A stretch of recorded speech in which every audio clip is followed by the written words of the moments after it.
La verdad es que nunca habíamos pensado vivir lo que estamos viviendo. La vida nos sorprendió. Estamos todavía procesando esto. Parece increíble que han pasado ya que marzo, abril, mayo, junio, julio, casi 6 meses. Y es increíble y todavía no se ve completa luz al final, pero sabemos que Dios tiene todo bajo control. Felicito al pastor Roy y al pastor Rigoberto porque es la primera, en todos estos 6 meses, es la primera vez que me han invitado para hablarle a los pastores. Me han invitado para hablarle a la iglesia, me han invitado para motivar a la iglesia, a la familia, a las parejas, pero hablarle a los que están viviendo un momento muy crítico como son los pastores, es la primera vez que los felicito. Hay una tremenda angustia expresada por muchos que me lo han dicho y me han hecho preguntas como estas. ¿Cómo puedo ser pastor sin tener las ovejas cerca? Parece que nunca habíamos pensado cómo pastorear sin ovejas bien cerca. Alguien me hizo la pregunta también, ¿por qué Dios no ha intervenido aún? Ya han pasado 6 meses, hemos orado, algunos me han dicho, hemos reprendido, hemos atado, hemos desatado, pero esto sigue igual. Otro me dijo, ¿cómo manejo el asunto financiero si todo ha disminuido? Cuando han sido despedidos hermanos, otros ya no quieren apoyar. Otro me dijo, nunca he estado tan cerca de mi familia y sin embargo no sé cómo conectarme con ellos porque estaba tan ocupado en el ministerio que los veía a ratos y ahora tengo que verlos desde por la mañana al mediodía y en la tarde y en la noche. Ya no sé ni qué hablar, ni qué decir. Otros me han dicho, ¿y qué hay después de esto?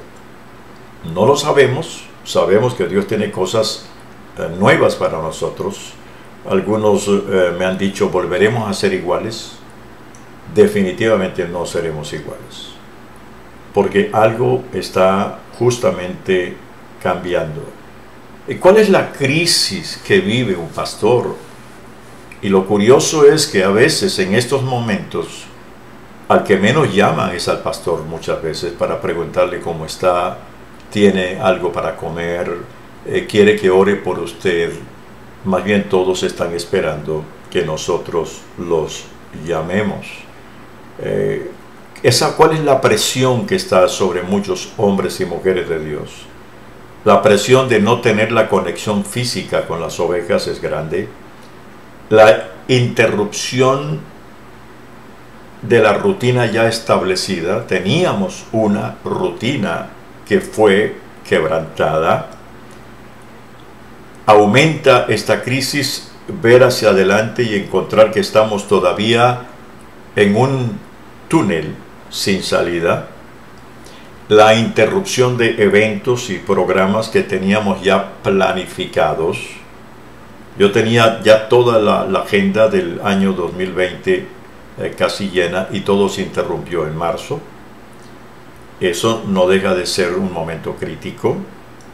La interrupción del pago de compromisos financieros unido al decrecimiento de las entradas financieras, porque nos hemos dado cuenta, gracias a esto, que la manera que motivábamos a la gente a ofrendar o diezmar era desde el púlpito y desarrollando un mensaje previo a la ofrenda, y resulta que ahora no los podemos motivar porque no están, y hubo una interrupción de eso, y descubrir que el ministerio nos había alejado de la familia, no Dios, porque Dios es una cosa, el ministerio es otra.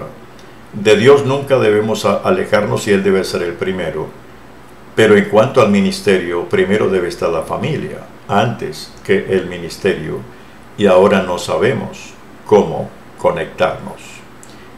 Aún miramos hacia adelante y descubrimos que tenemos otro desafío. Ya expertos en todo este asunto de lo que se está viviendo están hablando de que en unos próximos años, de 5 años en adelante, se va a levantar lo que ya están llamando la generación COVID-19. ¿Cuál es la generación COVID-19?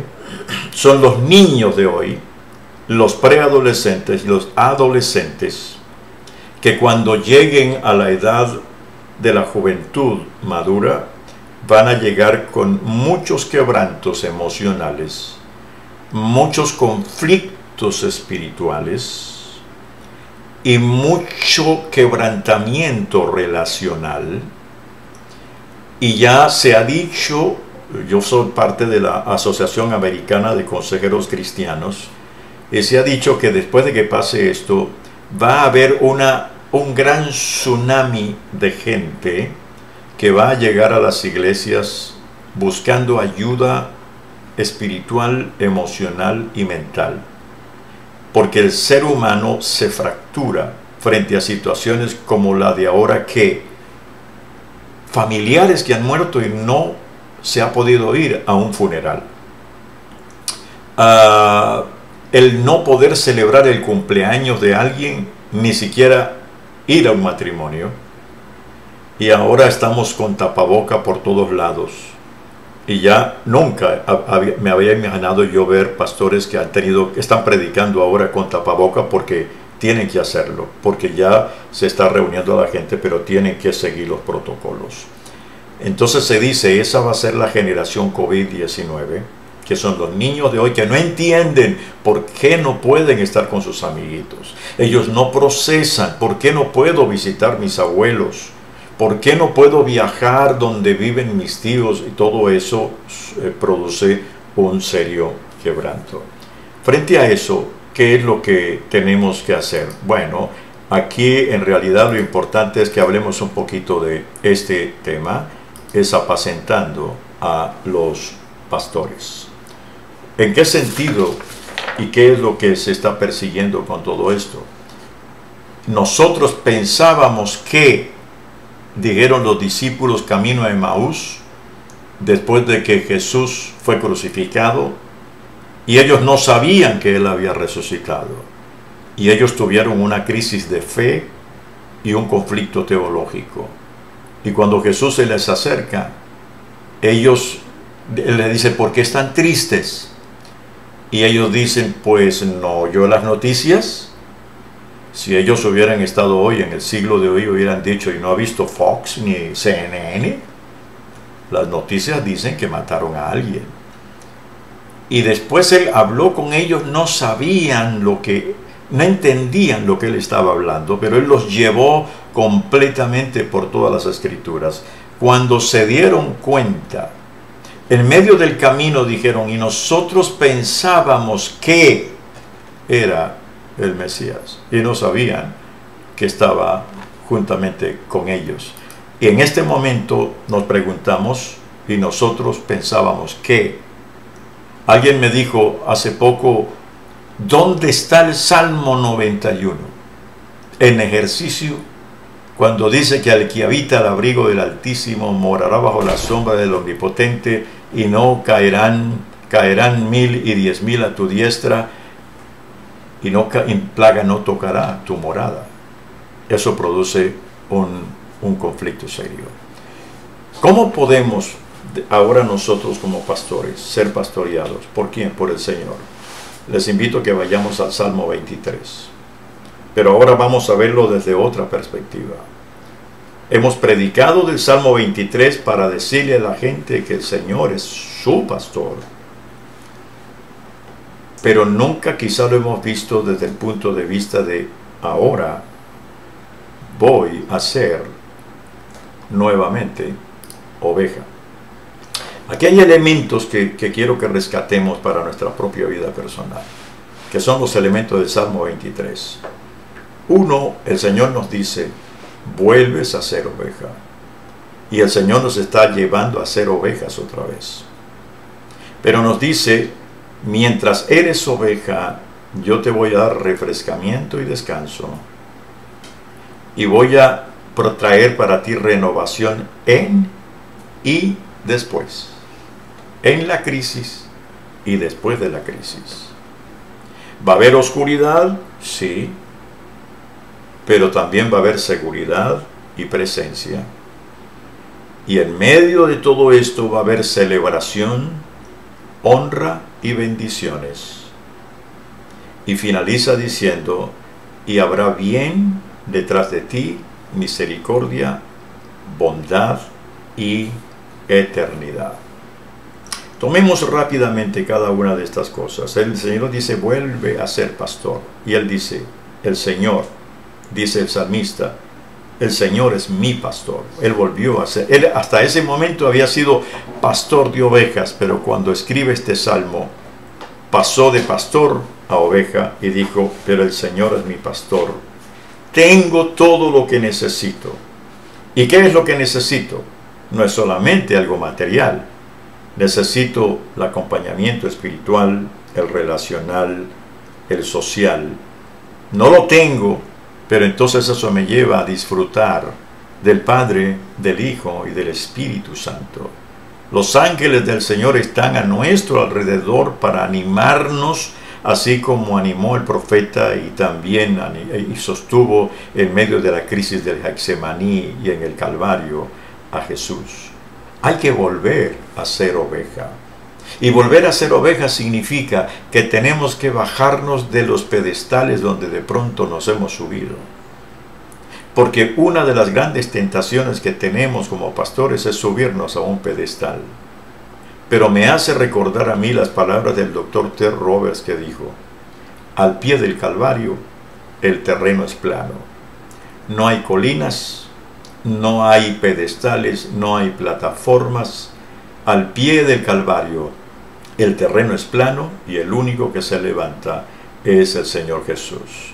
Y el Señor nos está llevando a ser ovejas para volver ya no a depender de la figura nuestra desde un púlpito, sino volver a estar cerca de las ovejas, sin guardaespaldas que nos protejan, sin protocolos que nos cuiden, sin límites que nos empujan, y la gente quiere volver a sentirnos. Y eso lo estamos aprendiendo ahora con el Señor. Y no solamente hay que volver a ser ovejas, pero tener el refrescamiento y el descanso que viene de quien nos llamó. El Señor fue el que nos llamó y Él nos dice, en verdes pastos te haré descansar y te conduciré junto a arroyos tranquilos. Él tiene aún en medio de nosotros pastos verdes y arroyos tranquilos. Pero ¿cómo podemos decir? Sí, hay que volver a tener la experiencia de descansar plenamente en el Señor, porque no podemos seguir corriendo como antes, sino que tenemos que volvernos justamente a lo que Dios quiere, estar allí muy cerca de nosotros para respaldarnos, para sostenernos. Pero va a haber renovación en la crisis y después de la crisis. La crisis no nos puede matar, la crisis nos levanta, porque Él nos ha dado como seres humanos algo que se llama, dos cosas valiosas que Él nos ha dado, o tres cosas valiosas diría yo que Él nos ha dado para la crisis. Nos ha dado su Santo Espíritu que nos conforta, que nos ayuda, que nos consuela. Nos ha dado sus promesas de la palabra y nos ha dado un elemento dentro del ser humano que se llama resiliencia. Es la capacidad de recuperarnos, no importa la crisis que vivamos.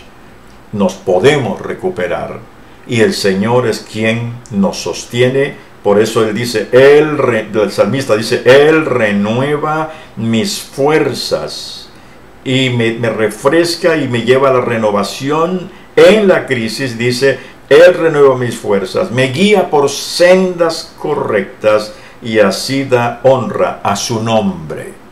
Note lo que dice el Salmo, renueva las fuerzas, me guía por sendas correctas. Y cuando me guía por sendas correctas, de pronto llego a la conclusión, las sendas que yo estaba andando quizá eran muy mías, pero no eran las sendas del Señor. Y luego dice que eso lo hace por amor a su nombre, no al mío. Ya mi nombre no es importante. Ya no es Serafín Contreras, ya no es fulano de tal, es el Señor. Y todo lo que Él va a hacer no lo hace para honrarme a mí, lo hace por amor a su nombre, porque su nombre Él lo cuida profundamente. Hey, hey, hey, hey.